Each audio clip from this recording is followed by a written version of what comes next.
এই পৃথিবীতে জাদুবিদ্যা, এই পৃথিবীতে জাদুবিদ্যা আবিষ্কার করছে ইহুদিরা।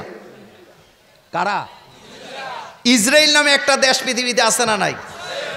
আছে। তাদের একটা পতাকা দেখছেন আপনি? তাদের পতাকার মধ্যে দেখছেন একটা স্টারের মতো আছে। এটা মূলত জাদুবিদ্যা, কালো জাদুর চিহ্ন হইল এটা। রাসূল কারীম সাল্লাল্লাহু আলাইহি ওয়াসাল্লাম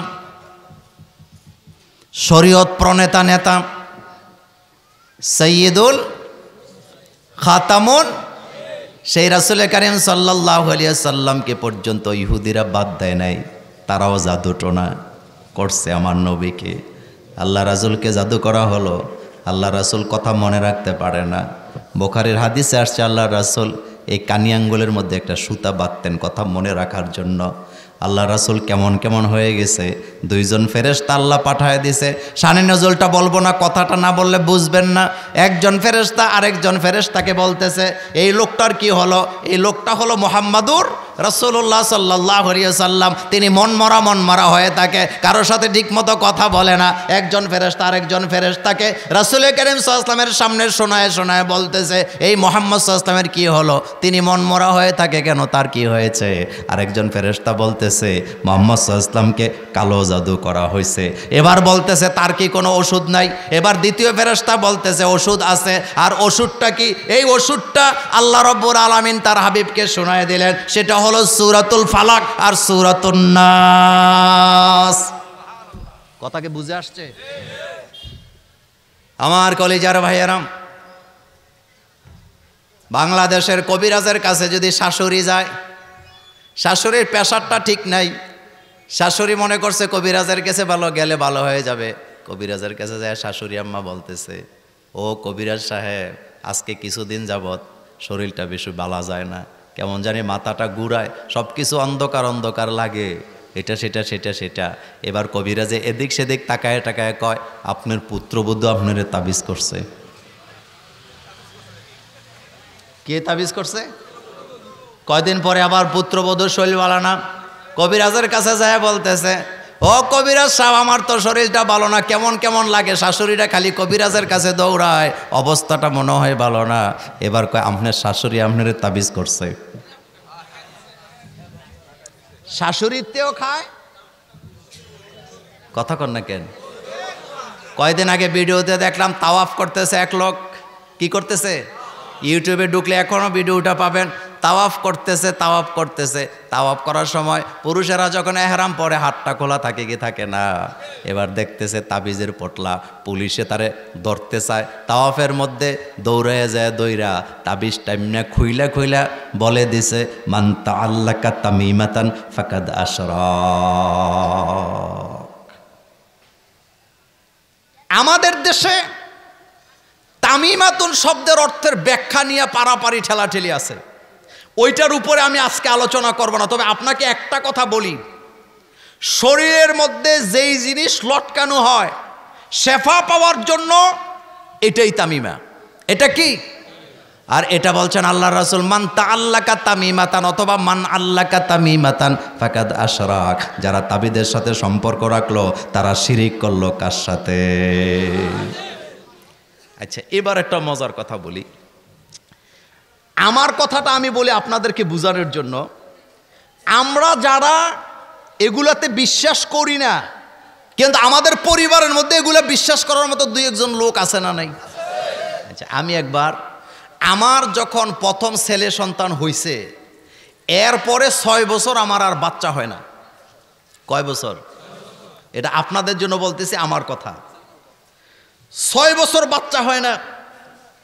আমিও দোয়া করি আল্লাহর কাছে, আমার ওয়াইফও করে, কিন্তু বাচ্চা হচ্ছে না। 6 বছর চলে গেছে, প্রথম বাচ্চার পরে 6 বছর। তো বাড়িতে, গ্রামের বাড়িতে বেড়াইতে গেছি। আমার এক বোন লুকাইয়া আমার ওয়াইফেরে কোন জায়গা থেকে একটা গাছের কি শিকড় আইনা আমার ওয়াইফেরে দিয়ে দিছে। কইছে, মোল্লা নাজিম রে কইও না, হ্যাঁ কিন্তু এটা পছন্দ করে না। আচ্ছা, আপনারা বলেন তো, বউয়ের কাছে, বউয়ের কোনো জিনিস স্বামীর কাছে গোপন থাকে? আপনাদের কাছে বোধ থাকে। বাসায় আইসি, আসরের নামাজ পড়াই দেখি, আমি তো টের পেয়ে গেছি জিনিসটা কি। আমি যখন চোর ধরছি, এবার কয় কিচ্ছু কয়েন না, এটা আপনার অমুক বনে দিছে। আমি কই কি লেগে দিছে? কয় আমাদের 6 বছর যে আর বাচ্চা হয় না এজন্য এটা দিছে। এটা বলার সাথে সাথে আমি হাসি দিয়ে বললাম, তুমি কি আল্লাহরে বিশ্বাস করো? কয় হ্যাঁ করি। আমি বললাম কত পার্সেন্ট করো?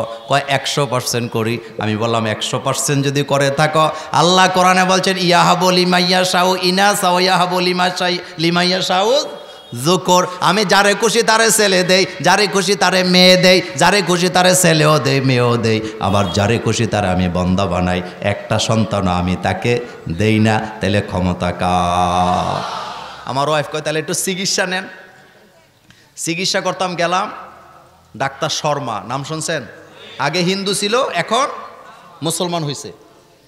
আগে হিন্দু ছিল, নাম কি? ডাক্তার শর্মা। আপনারা শুনছেন তো নাম? তো ওনার কাছে গেছি, উনি যে ওষুধপত্র লেখছে আমার এটি পছন্দ হয়েছে না।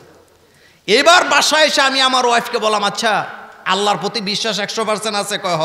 আমি কইলাম সব বাদ, ডাক্তারও বাদ। এটা তো আগেই ফালাই দিছি আমি।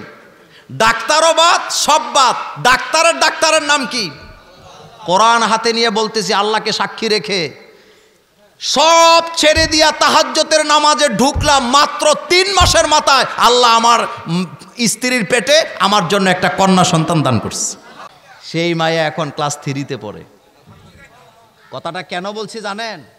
এই যে পিছে পিছে দৌড়ান অমুকের কাছে তমুকের কাছে, কোনো লাভ নাই, সব ধোঁকা। সব কি? ডাক্তারকে বিশ্বনবীকে সূরাতুন নাস দিয়া চিকিৎসা দিলেন কে? প্রত্যেক নামাজের পরে সূরাতুন নাস সূরা ফালাক যারা পড়বে তাদেরকে কালো জাদু করা যায় না। তাহলে এই সূরাটা আমাদের আমল করার দরকার আছে না নাই? এখন আপনাদের কাছে আমার প্রশ্ন, সূরাটা আল্লাহ দিছে শুধু চিকিৎসা করার জন্য, নাকি এই সূরার ভিতরে গুরুত্বপূর্ণ কিছু দিক নির্দেশনা আছে? আচ্ছা, এই সূরার ভিতরে 6টা গুরুত্বপূর্ণ দিক নির্দেশনা আল্লাহ আমাদেরকে দিয়েছেন। তার ভিতরে 3টা আজকে আলোচনা করব। এই 3টার মধ্যে একটা হলো রুবুবিয়ত, একটা হলো মুলকিয়ত, একটা হলো ইলাহিয়ত। বলেন একটা কি? সবাই না, একটা হলো রুবুবিয়ত। জোরে বলেন কি? রুবুবিয়ত প্রথম। 2 নম্বরে হলো মুলকিয়ত, 3 নম্বরে হলো ইলাহিয়ত। তাহলে কয়টা হয়েছে? কয়টা হয়েছে? এবার বলেন তো, প্রথমটা কি? রুবুবিয়ত। দ্বিতীয়টা কি? হ্যাঁ মুলকিয়ত। তৃতীয়টা কি? এই 3টা কথা প্রথম আয়াতে আসছে। আগে এই 3টা পড়েন, আমার সাথে পড়েন। কুল আউযু বিরাব্বিন নাস। খেয়াল করেন, কুল আউযু বিরাব্বিন নাস, এটা হলো রুবুবিয়ত। বলেন কুল আউযু বিরাব্বিন, এটা হলো রুবুবিয়ত। মালিকিন নাস, এটা হলো মুলকিয়ত। ইলাহিন নাস, এটা হলো ইলাহিয়ত। এই 3টা আগে আলোচনা করি। রুবুবিয়তের মানে কি? রুবুবিয়তের মানে হলো আমার প্রতিপালক কে? কথা আসতে কইছেন? আমাদেরকে লালন পালন করেন কে? কোনো সন্দেহ আছে নাকি? আমার কথায় কেউ কষ্ট পায়েন না। আমার কলেজার ভাইয়েরা, আমাদের চোখের সামনে অনেক অন্যায় হয়, আমি জানি এটা অন্যায়, কিন্তু চাকরির ভয়ে আমি মনে করি আমার যদি চাকরিটা চলে যায় আমি ছেলে মেয়ে চালামো কেমনে, সংসার চালামো কেমনে, এই চিন্তা ভাবনায় সামনে চোখের সামনে অন্যায় হওয়ার পরও মুখ খোলা যায় না। এমন হাজার হাজার চাকরি আমার বাংলাদেশেও আছে না? না। মূসা আলাইহিস সালাম বড় হইছে ফেরাউনের ঘরে। কার ঘরে?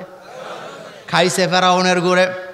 ফেরাউনের বাড়ির দুধ খেয়ে বড় হয়েছে, ফেরাউনের বাড়ির পানি খেয়ে বড় হয়েছে, ফেরাউনের বাড়ির রিজিক টিজিক সব খাইছে, সেখানে ঘুমাইছে। শুধু তা নয়, মূসা আলাইহিস সালাম ফেরাউনের বাড়ির সব নাজ নেয়ামত খাইছে। আবার ফেরাউনের বাড়ির থেকে মূসা আলাইহিস সালামের মায়ের জন্য বেতনেরও ব্যবস্থা করছিল কে? এগুলা গল্প না করা। মূসা আলাইহিস সালামের মা যখন টেনশনে পড়লেন ছেলেকে নদীতে ফালাই দিয়া, আল্লাহ রাব্বুল আলামিন বলছেন ইয আওহাইনা ইলা উম্মিকা মা ইউহা। ও মূসা, ওই অবস্থা আমি তোমার মায়ের কাছে ওহী নাযিল করলাম। মূসা আলাইহিস সালামের মায়ের কাছে ওহী নাযিল করলেন কে? আল্লাহ। তাফসীর ইবনে কাসিরে আসছে এই ওহীটা নবীদের মতো ফেরেশতার মাধ্যমে আল্লাহ পাঠায় নাই, এটা ছিল এলহাম। মুসা আলাইহিস সালামের মায়ের কলিজার ভিতরে আল্লাহ রব্বুল আলামিন নিশ্চয়তা দিছে, তোমার ছেলেকে যদি তুমি নদীতে ফালায়া দাও, আমি আল্লাহ নিশ্চয়তা দিলাম তোমার ছেলে হারায়া যাবে না, মরও যাবে না, পানিতে ডুবে মরবে না, বরং তুমি নদীতে ফালায়া দিবা, আমি তোমার সন্তানকে তোমার কোলে ফিরাইয়া দেব। তোমার জন্য বোনাস দেব দুইটা, একটা হলো তোমার সন্তান তোমার কোলে ফিরাইয়া দেব, আর 2 নাম্বার বোনাস হলো ফেরাউনের বাড়ি থেকে তোমার বেতনের ব্যবস্থা করে দেব। সুবহানাল্লাহ বড় মিয়া। বোনাস কয়টা? ইসলামী আন্দোলন যারা করো, কোরআনের আইন যারা চান, আপনাদের জন্য কিন্তু বোনাস আছে 2টা। জোরে বলেন কয়টা? 1 নাম্বার বোনাস, দুনিয়াতে আপনাকে এমন সম্মান আল্লাহ দান করবে কারো জন্য এত সম্মান নাই। আর 2 নাম্বার বোনাস, কিয়ামতের মাঠে আপনার জন্য ক্ষমার ঘোষণা আছে না নাই? তাইলে সূরাতুন নাসের প্রথম 3টা আয়াতের কয়টা শিক্ষা? প্রথমটা হলো রুবুবিয়ত। তাহলে আমাদের রবকে আমরা যখন নামাজে দাঁড়াই তখন বলি আলহামদুলিল্লাহি রব্বিল আলামিন। পড়েন সবাই আলহামদুলিল্লাহি রব্বিল আলামিন। তাহলে রবকে, আমার চাকরি আমার রব না আমার আল্লাহ আমার রব? আমার গাবিটা আমার রব নাকি আমার আল্লাহ আমার রব? আমার পুকুরটা আমার রব নাকি আমার আল্লাহ আমার রব? কয়দিন আগে দেখলাম সাতক্ষীরা এলাকায়, কোন এলাকায়? সাতক্ষীরা এলাকার বইগুলা, ধর্মীয় বইয়ের, ধর্ম বই, ইসলাম ধর্মের বইয়ের ভিতরে দুর্গার ছবি। সব জায়গায় না, পেছ লাগাইন না, সব জায়গার বইয়ের মধ্যে দুর্গার ছবি ছিল না, এটা ভুল বুঝবেন না। সাতক্ষীরা এলাকার কিছু কিছু এলাকায় ইসলাম শিক্ষা বইয়ের ভিতরে ক্লাস 3-তে সেখানে দুর্গার ছবি ঢুকছে। কার ছবি? এবার বুঝেন, আমি ওইটা বলি নাই। এবার সাংবাদিকেরা টিচারদেরকে যে জিজ্ঞাসা করতেছেন, শুনলাম ক্লাস 3-র বইয়ে নাকি দুর্গার ছবি, বইগুলা নাকি আপনারা ফেরত দিছেন, এই ব্যাপারে কিছু বলেন। এবার শিক্ষক হাসি দিয়ে বলতেছে, বইয়ের মধ্যে একটা মিস্টেক হয়েছে, টিউনু সাহেব অর্ডার দিছে বইগুলা সব জমা দিয়ে দেওয়ার জন্য, তবে এই ব্যাপারে আমাদের মন্তব্য করা যাবে না, মন্তব্য করবে যারা চাকরি হারাবে তারা। এখন আপনাদের কাছে জানতে চাই, ইসলাম শিক্ষা বইয়ের ভিতরে দুর্গার ছবি দিয়েছে, কিন্তু শিক্ষক এটার প্রতিবাদ করা তো দূরের কথা, মন্তব্য করতে পারতেছে না। শুধুমাত্র চাকরির বইয়ে, এমন হাজার হাজার চাকরির বই আমাদের সমাজেও আছে না না? মসজিদের সভাপতি সুদের ব্যবসা করে, সুদের ওয়াজ করলে চাকরি থাকে না। মসজিদের ক্যাশিয়ার সাহেব আমানতদারির খেয়ামত করে, 20টা বছর যাবৎ মসজিদের ক্যাশের হিসাব দেয় না। যেই মাত্র ইমাম সাহেব আমানতের ওয়াজ করে, পরের দিন হুজুর রে গাট্টি বুসকা বান্দাইয়া সেখান থেকে বিদায় করে, এমন না ফরমান আছে না না? এখন আপনাদের কাছে আমার প্রশ্ন, আমাদের রবকে? এখন ইমাম সাহেব যদি চিন্তা করত, আমি তো এই জায়গায় ইমামতি করার আগেও আল্লাহ আমারে খাওয়াইছে নাকি খাওয়ায় নাই? আচ্ছা মনে করেন আপনাদের ইমাম সাহেব আজকে কিন্তু খুব সুন্দর আজান দিছে, এই আজানটা আমার হৃদয়ের আজান, এই আজানের সুরটা হলো উজানি সুর। কথা কন না কেন? কোন সুর? উজানি সুর। মরহুম কারি ইব্রাহিম কারি রাহিমাহুল্লাহ, নুজহাতুল কারির লেখক, আমি সেই কিতাব পড়েছি। হ্যাঁ আমার কলেজের ভাইয়ারাম, ইমাম সাহেব কি সুন্দর করে আজান দিছেন। এখন আপনাদের কাছে আমার প্রশ্ন, শুধু বুঝার জন্য বলি, আপনাদের ইমাম সাহেব ইমামতি এখানে করার আগে বোধহয় খায় নাই? কথা কইলেন না? খাওয়াইছে কে? আচ্ছা উনি এর আগে খাওয়া দাওয়া কম করছে না বেশি করছে? তাহলে আপনাদের কাছে জানতে চাই, রিজিকের মালিক কে? এটাকে বলা হয় রুবুবিয়ত। এটাকে কি বলা হয়? এখন মুসা আলাইহিস সালাম ফেরাউনের বাড়িতে খাইয়া বড় হয়েছে। ফেরাউনের বাড়ির থেকে মুসা আলাইহিস সালামের মা মাসে মাসে বেতনও নিছে। মুসা আলাইহিস সালামের মাকে যেদিন মুসা আলাইহিস সালামের বোন আইনা দিছিল, বোনও সেখান থেকে পাত্তি খাইছে। কথা কন না কেন? খাইছে না? এখন আপনারা বুঝেন, মুসা আলাইহিস সালাম যেই মাত্র ফেরাউনের সামনে যাইয়া আল্লাহর রুবুবিয়তের দাওয়াত দেওয়া শুরু করলেন, এবার প্রথমে ফেরাউন খেপছে, খেপে বলতেছে, ফামান রব্বুকুমা ইয়া মুসা, ও মুসা তোমাদের দুইজনের রবকে? রব্বুকুমা তাসনিয়া দ্বিবচন, তোমাদের দুইজনের রবকে? দুইজন মানে কে কে? হারুন আলাইহিস সালাম আর তাদের দুইজনকে ফেরাউন বলতেছে, ফামান রব্বুকুমা ইয়া মুসা, ও মুসা তোমাদের দুইজনের রব আবার কে? এবার মুসা আলাইহিস সালাম বলতেছেন রব্বুনাল্লাযী আতা কুল্লা শাইইন খালকাহু সুম্মা হাদা, আমাদের রব তিনি যিনি সৃষ্টি করেন, সৃষ্টি করার পরে যিনি হেদায়েত দেন, তিনি আমাদের রব। এটা শোনার পরে ফেরাউন কয় আনা রব্বুকুমুল আলা, আমি না বড় রব। ফেরাউন নিজেকে রব দাবি করছে, আল্লাহ দাবি করেন। এই জায়গায় একটা মিস্টেক হয়। ফেরাউন বলতেছে আনা রব্বুকুমুল, রুবুবিয়তের দায়িত্ব। ফেরাউন বলতেছে আমার বাড়িতে খাইছো, আমার বাড়িতে বড় হইছো, আমার বাড়িতে তুমি হুঙ্কার দাও আমার বিরুদ্ধে। আর মুসা আলাইহিস সালাম হাসি দিয়া বললেন আল্লাহর জমিনে খাইয়া আল্লাহর বিরুদ্ধে করস, তোর মতো নাফরমান আল্লাহর জমিনে কেউ নেই। মাঝে মধ্যে আমাদের বাংলাদেশের কিছু নেতারা কয় মোল্লা ভাই আমাদের বাড়িতে খাইয়া আমাদের থেকে হাদিয়া নিয়া আমাদের বিরুদ্ধে ওয়াজ করেন কেন? আমি হাসি দিয়ে বলি আমরা তো মুসা আলাইহিস সালামের উত্তরসূরি। মুসা আলাইহিস সালাম ফেরাউনের বাড়িতে খাইয়া রুবুবিয়তের দাওয়াত দিছে আল্লাহর, আমরাও আপনাদের বাড়িতে খাইয়া আল্লাহর জমিনে আল্লাহর আইনের দাওয়াত আছে না নাই? চিল্লায় বলতে হবে আছে না নাই? তো রবকে রবকে। আর এই শিক্ষাটা সূরাতুন নাসের প্রথম আয়াত, রুবুবিয়তের দাওয়াত। আল্লাহ ছাড়া কাউকে রব মানা যাবে না। আর মানুষের রব একমাত্র আল্লাহ, একমাত্র আল্লাহ, একমাত্র আল্লাহ। এজন্য আমার আল্লাহ পাক বলছেন কুল আউযু বিরাব্বিন নাস, বলেন কুল আউযু বিরাব্বিন নাস। আল্লাহ বলতেছেন হে নবী আপনি বলেন আউযু বিরাব্বিন নাস, আমি আশ্রয় প্রার্থনা করতেছি বিরাব্বিন নাস, মানুষের রবের কাছে। তাহলে মানুষকে লালন পালন করেন কে? আচ্ছা আমরা এশার নামাজের পরে বিতিরের নামাজ পড়ি কি পড়ি না? বিতিরের নামাজের মধ্যে একটা দোয়া আছে না নাই? এই দোয়াটার নাম কি? আরো জোরে বলে। এই দোয়াই কুনুত প্রত্যেক দিন মুনাফিক আর কাফেরকে আলাদা করে দেয়, মুমিন আর মুনাফিককে আলাদা করে দেয়। এই দোয়া প্রত্যেক রাতে আল্লাহর গোলাম আর শয়তানের গোলামদেরকে আলাদা করে দেয়। এই দোয়া মুশরিকদের থেকে মুমিনদেরকে আলাদা করে দেয়। এটার নাম দোয়ায়ে কুনুত। বলেন দোয়ায়ে, যেমন দোয়ায়ে কুনুতে আমরা বলি আল্লাহুম্মা ইন্না নাস্তা, বলেন আমার সাথে পড়েন আল্লাহুম্মা ইন্না নাস্তাঈনুকা ওয়া নাস্তাগফিরুকা ওয়া নু'মিনু বিকা ওয়া নাতাওয়াক্কালু আলাইকা ওয়া নুসনি আলাইকাল খায়রা ওয়া নাশকুরুকা ওয়া লা নাকফুরুকা ওয়া নাখলাউ ওয়া নাতরুকু মাইয়াফজুরুকা আল্লাহুম্মা ইয়্যাকা না'বুদু ওয়া লাকা নুসাল্লি ওয়া নাসজুদু ওয়া ইলাইকা নাসআ ওয়া নাখফিদু ওয়া নারজু রাহমাতাকা ওয়া নাখশা আযাবাকা ইন্না আযাবাকা বিল কুফফারি মুলহিক। এখন আপনাদের কাছে জানতে চাই মানুষের রবের নাম কি? আল্লাহ বলতেছে আমি মানুষের রব, রুবুবিয়তের মালিক আমি। এই রবটা কি? রব হচ্ছেন তিনি যিনি সৃষ্টি করেন, যিনি হেদায়েত দেয়, যিনি সৃষ্টি করে, যিনি প্রয়োজন মিটায়া দেয়। আমার কলিজার ভাইয়ারা, জীবন্ত মুফাসসির দুনিয়া থেকে বিদায় হয়ে গেছে আল্লামা দেলোয়ার হোসেন সাইদি সাহেবের নাম আপনারা শুনছেন?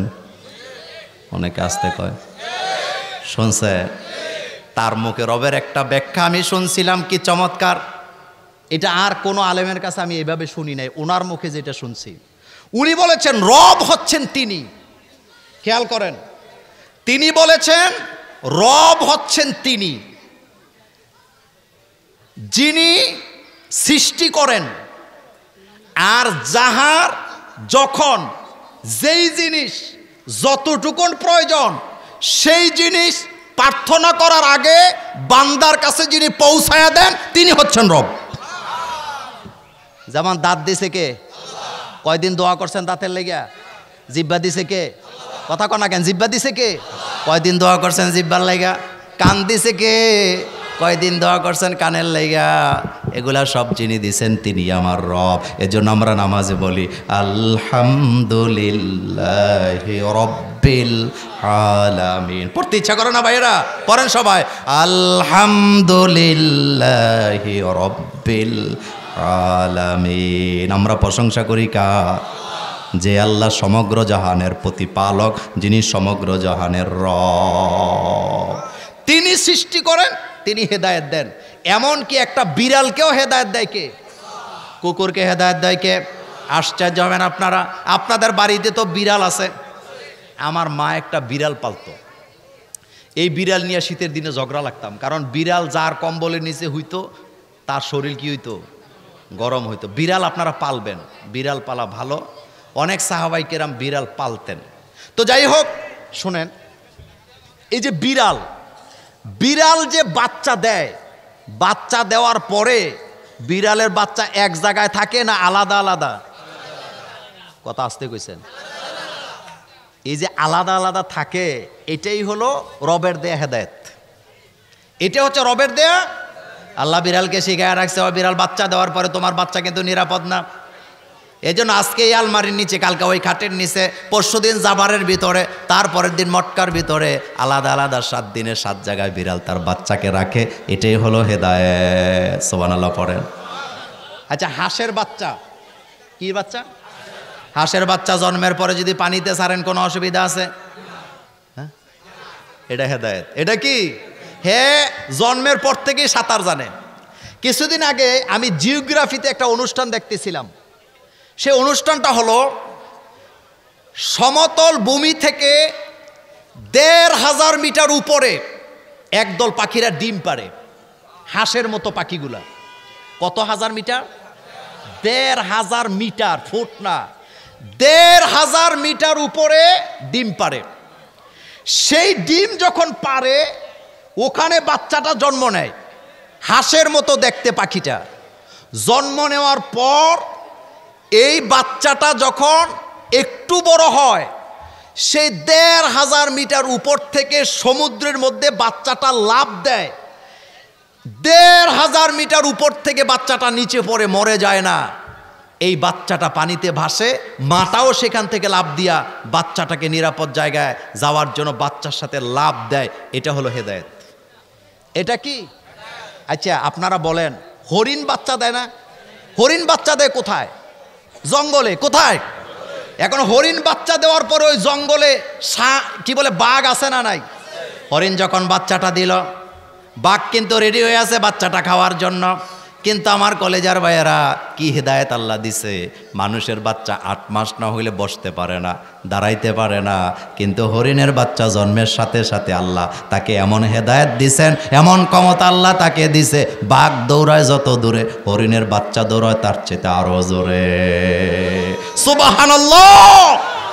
এটা হেদায়েত। এটা কি? আর এই কথাটাই মুসা আলাইহিস সালামকে ফেরাউন বলতেছেন, ফামান রব্বুকুমা ইয়া মুসা, ও মুসা তোমাদের রবকে? মুসা আলাইহিস সালাম জবাব দিলেন, রব্বুনাল্লাযী আ'তা কুল্লা শাইইন খালকাহু সুম্মা হাদা। আমাদের রব তিনি, যিনি আমাদেরকে সৃষ্টি করেন, আমাদেরকে চলার জন্য হেদায়েত দেন। এখন আপনাদের কাছে জানতে চাই, মানুষের হেদায়েতের জন্য কিতাব আছে না নাই? হুদাল্লিন নাস। এটা কি মোল্লার কথা না আল্লাহর কথা? আল্লাহ বলছেন, আমি রব, আমি তোমাকে হেদায়েত দেব। ওয়া আলাল্লাহি কাসদুস সাবিল ওয়া মিনহা জাইরুন ওয়ালাউ শাআ লাহাদাকুম আজমাইন। বান্দারে, আমি তোমাকে হেদায়েত দেব। হেদায়েতের মালিকানা কার? হেদায়েত কেউ কাউকে দিতে পারে না, হেদায়েত দেওয়ার ক্ষমতা আল্লাহর। রাসূল করিম সাল্লাল্লাহু আলাইহি ওয়াসাল্লাম তিনিও যদি হেদায়েত দিতে পারতেন, তাহলে তার চাচা আবু তালিবকে তিনি সবার আগে হেদায়েত দিতেন। কথা ঠিক না? আমার কলেজার ভাইয়েরা, আপনাদের মসজিদের খতিব সাহেব, ইমাম সাহেবকে যদি আল্লাহ হেদায়েতের দায়িত্ব দিতে, আপনাদের এলাকায় বেনামাজি খুঁজে পাওয়া যেত না। যেহেতু হুজুর হেদায়েতের মালিক, কিন্তু হেদায়েতের মালিক না বলে আল্লাহ যাকে হেদায়েত দেয় সে ফজরের জামাতে আসে, জোহরের জামাতে আসে, মাগরিবের জামাতে আসে, জুমার নামাজে আসে। কিন্তু হুজুরকে যদি হেদায়েতের দায়িত্ব দেওয়া হতো, মসজিদে জায়গা দেওয়া যেত না, সবগুলোকে হেদায়েত দিয়া হুজুর সাহেব মসজিদে ঢুকায় দিত। এটার দ্বারা বোঝা যায় হেদায়েতের একচ্ছত্র মালিকানা কার। ইন্নাকা লা তাহদি মান আহবাবতা। হাবিব, আপনি কাউকে ভালোবেসে হেদায়েত দিতে পারবেন না, হেদায়েতের মালিক কে? এই জন্য নবীজি দোয়া করতেন, রব্বানা লা তুজিগ কুলুবানা বাদা ইয হাদাইতানা ওয়া হাব লানা মিন লাদুনকা রাহমাতান ইন্নাকা আনতাল ওয়াহ্হাব। তাহলে আমাদের রবকে, আমাদেরকে খাওয়ায় কে? আর কি রব, কি রব? একটু চিন্তা করেন। আপনার যে বডিটা আছে, এই বডিটার দাম কম না বেশি? আচ্ছা, আমাদের দেহের ভিতরে বাল্ব আছে না নাই? কে দিছে? কিডনি আছে না নাই? আমাদের শরীরের মধ্যে কিডনি কয়টা? অথচ একটা কিডনি এলেই তো হয়তো, দুইটা কেন আল্লাহ দিছে? তার কারণ আল্লাহ আপনাকে একটা এক্সপায়ার দিয়ে দিছে। বান্দারে কোনো কারণে যদি তোমার একটা কিডনি ফেল মারে, বাকিটা দিয়ে কাজ চালায়া যাবা। আমার কলেজার ভাইয়েরা, মজার কথা শোনায়, আল্লাহ আমাদেরকে সব নিয়ামত ডবল ডবল দিছে। সুবহানাল্লাহ বলেন। আল্লাহ আমাদেরকে এত নিয়ামত দিয়েছেন। আল্লাহ কোরআনে বলছেন, বান্দা আমি তোমাকে যে নিয়ামত দিলাম, নিয়ামতগুলো যদি গনতে শুরু করে দাও, গনতে গনতে গনতে গনতে তুমি শেষ হয়ে যাবা। আমার নিয়ামত গনে শেষ করা যাবে না। আমাদের আঙ্গুল কয়টা? জোরে বলেন কয়টা? আল্লাহ রাসূল বলছেন এই আঙ্গুলের তাসবিহ কিয়ামতে আল্লাহর কাছে সাক্ষী দিবে। আমরা তো তসবিহ সরা দিয়া তসবিহ গনি, কিছু কিছু মানুষ আছে তসবিহ সরাও গনে, আবার গীবতও করতেছে। আছে না? ফজরের নামাজ পড়া বাইরেছে রাস্তায়, উনি তসবিহ সরার মধ্যে তসবিহটা এভাবে টিপতেছে, আর ওমকে কি করছে, তোমাকে কি করছে, কথাও চলতেছে, হাতও চলতেছে। আচ্ছা, এটা কি তাসবিহ পড়তেছে না বাটপারি করতেছে? যদি আপনি তাসবিহ মুখ দিয়া পড়তেন তাহলে তো আপনি কথা বলতে পারতেন না। তো আপনি একটা কাজ দুইভাবে করেন কেন? কেমনে? পৃথিবীর বিজ্ঞানীরাও বলছে মানুষেরা একসাথে একই ব্রেন দিয়া দুইটা কাজ চালাইতে পারে না। এখন আপনি বলেন, আপনি যে তাসবিহ সরা টানেন, আচ্ছা টাইনেন না, না টাইনা তাসবিহটা যদি বন্ধ করে কথা বলেন, আমাদের কোনো আপত্তি নাই। কিন্তু আমি অসংখ্য মানুষকে দেখছি দানাও টানে কথাও বলে, দেখছেন না? আবার কিছু কিছু মানুষে দেখছি নামাজে সালাম ফিরিয়া তাসবিহ পড়তেছে। তাসবিহ পড়াটা কেমন? আমার দিকে তাকান, সুবহানাল্লাহ সুবহানাল্লাহ, মানে 2 বার সুবহানাল্লাহ কইতে কইতে 20 বার শেষ। দেখছেন না আপনারা? আমি এক ইমামের পিছনে নামাজ পড়লাম, তো উনি আমাদের সামনে এইরকম হাতটা দিয়া দেখেন, তা আমি গেলাম, হুজুর এটা কি? কত তসবিহ পড়লাম। আমি কয়বার হইছে? কয় 20 বার হয়েছে। আমি এবার আপনি হোনায় আমরা পড়েন।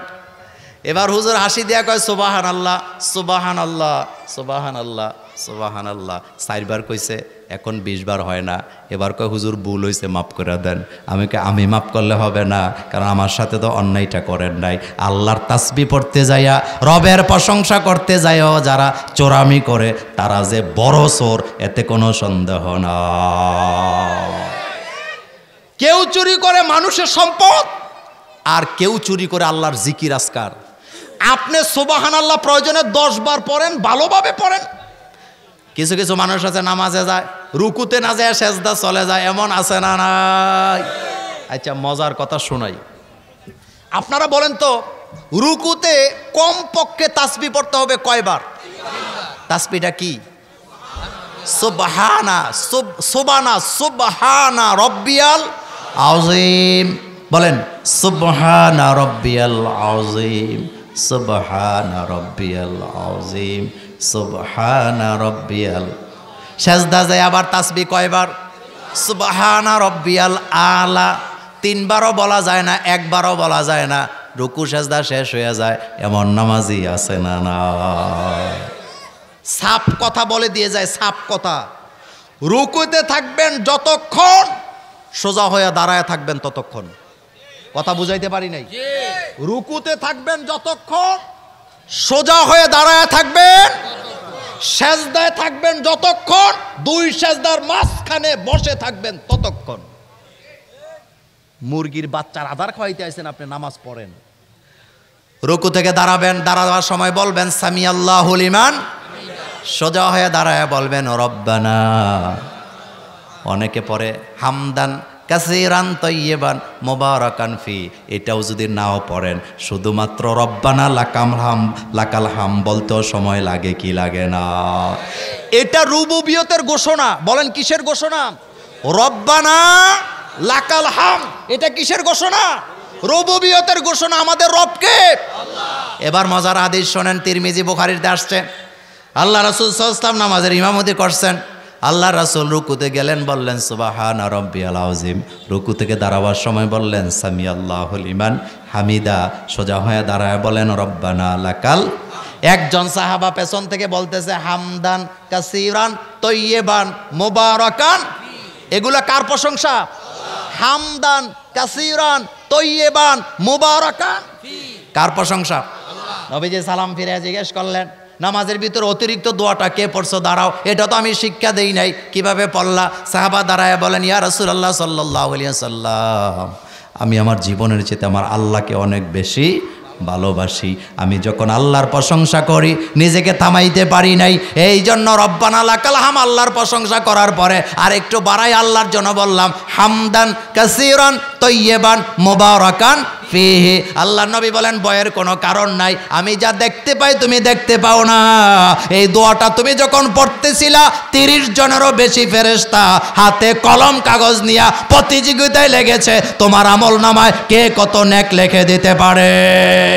সুবহানাল্লাহ।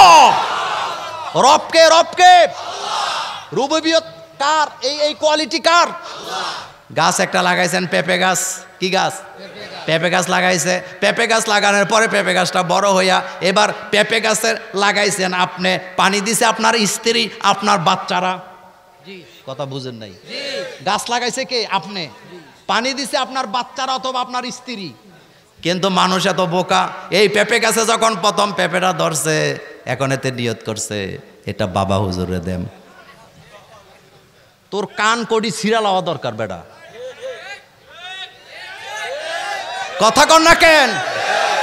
জাল মারবে যে বড় কইটা পাবে সে, কথা ঠিক কিনা? তো এই পেঁপেটা যে প্রথম ধরলো, এই পেঁপের আসল হকদার হলো আপনার স্ত্রী যারা এটাকে সেবা করছে, এই পেঁপের হকদার আপনার ছেলে মেয়ে যারা এটাকে পাহারা দিছে। এই পেঁপে আপনার ছেলে মেয়েরা খাবে আর খাওয়ার পরে কি বলবে? আলহামদু। কি বলবে? আলহামদু। এবার আল্লাহ বলতেছে লা ইন শাকারতুম, খেয়াল করেন, লা ইন শাকারতুম লা আযীদান্নাকুম ওয়া লা ইন কাফারতুম ইন্না আযাবি লাশাদীদ। আমার নিয়ামত খায়া শুকরিয়া করবা, আমি নিয়ামত বাড়ায় দেব। আপনার ছেলে মেয়েরা এটা খায়া যদি শুকরিয়া করত নিয়ামত বাড়ায় দিত কে? নিজের রুয়েরে দেয় না, ছেলে মেয়েরে দেয় না। বোকা কোথাকার, হেতে নিয়ে কোন মাজারে, ওই কিতা বাবার মাজারে দিয়েছে। বাবা এমন বাবা যেটা হারাদিন গাঁজা টানে, আছে না নাই? বাংলাদেশে বহু দরবার আছে, নামাজও নাই। কি নাই? কি নাই? এমন দরবার নাই।